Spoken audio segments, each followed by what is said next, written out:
Dobar dan, danas ću vam pokazati kako da pišete Facebook statuse u boji, da menjate boju imena na Facebooku, da menjate boju tamo gdje piše ko vam je lajko, da menjate boju komentara i tako tih stvari na Facebooku.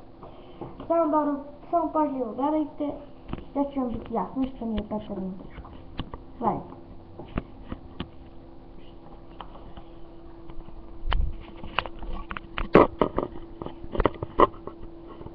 Da vidimo da se to vidi. Odlično. Sad.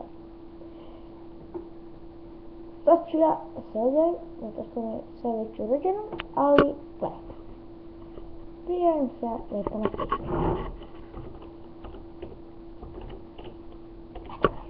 I šta sad radim?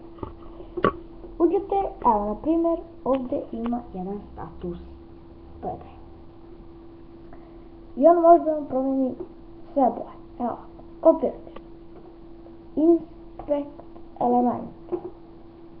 Idete dole, tražite, nađete na kolon. Stisnete, birate boju, ali ja ću izabrati tamno plavo. Tako, stavite tu. I stisnete na ovo, izađete, evo, sve je plavo, sve.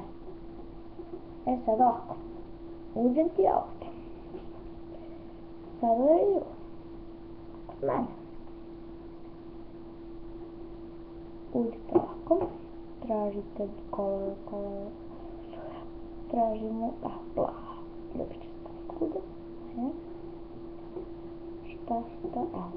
Svi moji statusi sada, svi su u nekoj boji. Sve. I komentari. Sve ovdje je u boji. Sada gledajte ovo.